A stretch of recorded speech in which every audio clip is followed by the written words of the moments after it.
mobile gamers. In today's video we're going to do our PvP tier list.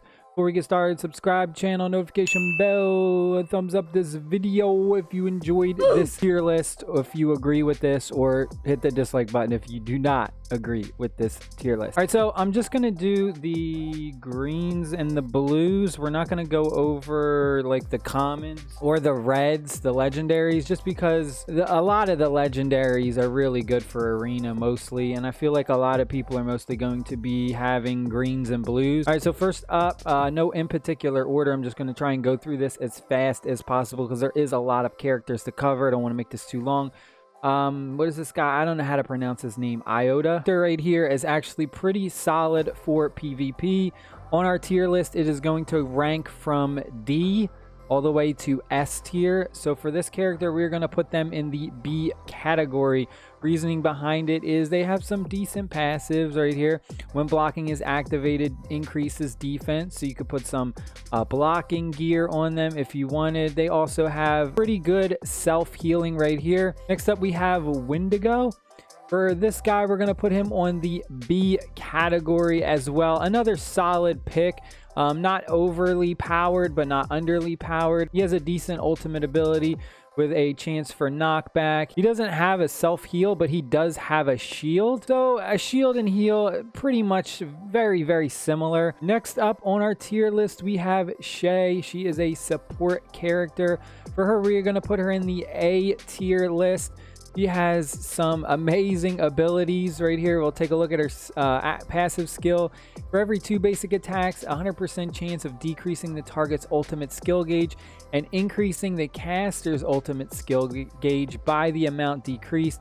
So because of that, that is an absolutely amazing passive ability, especially for arena where you don't really have control over the characters. You kind of just watch it play out and the computer does everything. So something like this is a very basic ability that's always going to help. And then the ultimate ability just increases the ultimate skill gauge of all your allies. So again, being able to have your other characters use their ultimate abilities more often is a huge, huge plus. Next up on our tier list, we have Serena, universal type. She is going to be in our A tier as well. Another solid pick for PvP. Again, I would personally say try and stick with the S tier and A tier for PvP. Take a look at her passive. When casting a skill, she recovers the HP of all allies by a percentage of the caster's attack. So that's when casting a skill. So anytime she casts a skill, she just heals everybody. That's really good. Her other ultimate ability decreases the skill cooldown of all allies. Again, really, really strong support.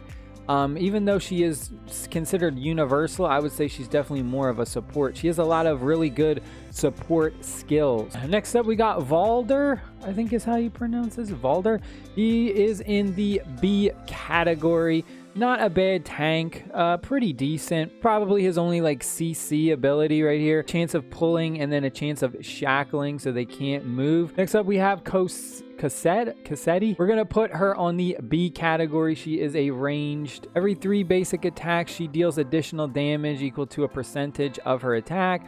Ultimate ability does a bunch of damage, chance of decreasing the target's recovery rate. Her passive and ultimate's pretty good, but then her other actives are just like deal damage and that's it. It doesn't do anything else. There's other ranged characters that have all active skills that not only do damage, but have like a supporting effect, whether it be a debuff to the enemy or a buff to you or your team. All right, next up we have Casper, DPS class. We're gonna put her in the C category. Not one that I personally recommend. If you do take a look at her abilities, you'll notice she focuses mostly on this engrave mark, and a lot of her abilities have to do with like marking and having an opponent with mark on it. Yeah, like this ability right here, you can't even use it unless you have 6 mark stacks, like usable when there are 6 mark stacks. If you don't have 6 mark stacks, you can't even use it. I mean, it does have a really low skill cooldown of only 5 seconds.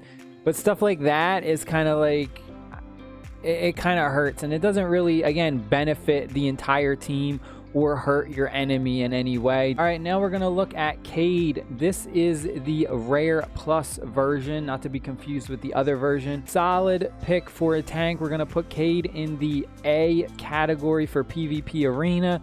When HP drops to 10% or below, becomes immune to damage for 5.2 seconds. You'll see right here, that is absolutely amazing. Basically becomes unkillable, you know, and that is a very good passive ability that you want your tank to have.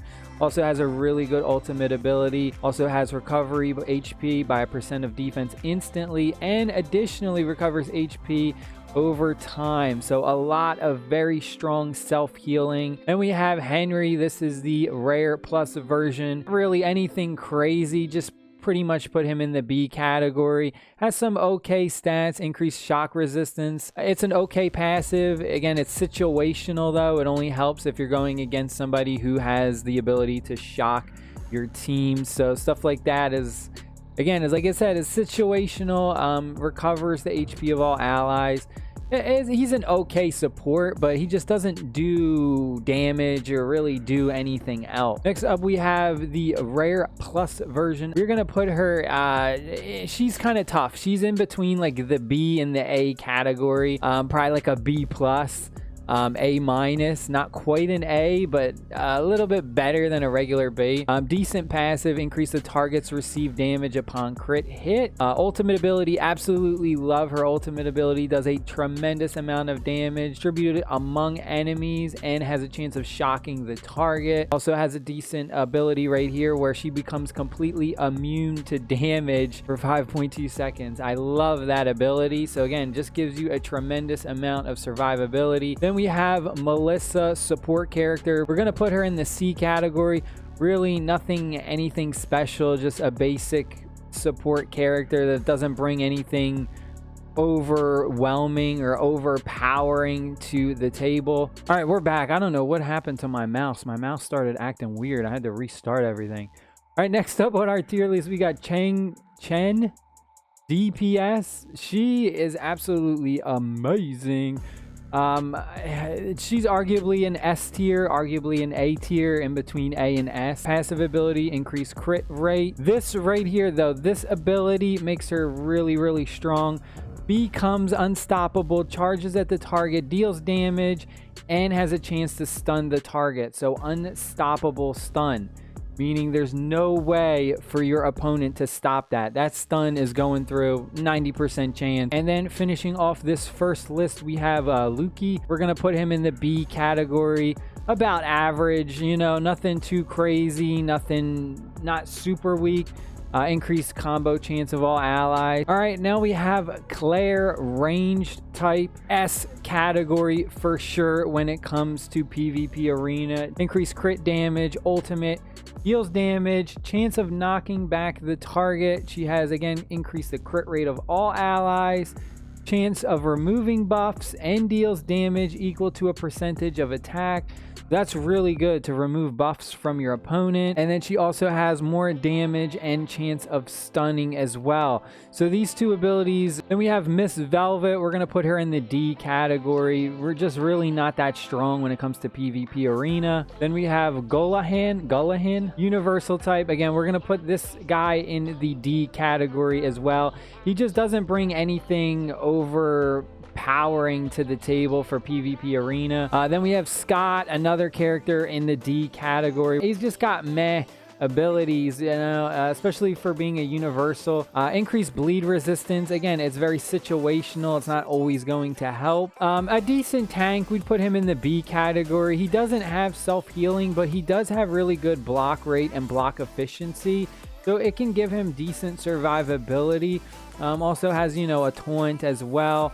Freeze resistance, again, very situational though, so Then we have another support character. We have Ian, put him in the D category. Really just a weak support character for PvP arena. Another tank we have is Tristan. He's actually really good for PvP arena. I'd put him in like the A category. Arguably he could be in the B. You could put him in the B or the A category. It depends, you know, how you personally really think about him. But I think he's really good. He has passive ability which is only 9 seconds long for the cooldown, and he'll recover HP a percentage of his defense. So you stack his defense on there, and he has amazing self-healing.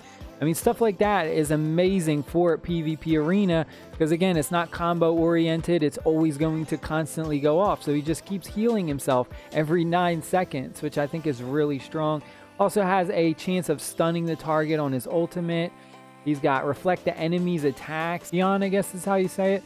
Universal type, he's really not that great. I'd probably put him in like the C category. Next up, we have Neo. For this guy, we are going to put him in the S category. Deals damage equal to a percentage of attack to all enemies within a circular range. That's his passive ability. His basic attacks are pretty much AoE, which is absolutely insane if you think about it. B category for her, she is a universal type. Again, she's okay, solid pick. Then we have Juju. She is a ranged type. We're going to put her in the S category. She has some amazing CC abilities for PvP Arena.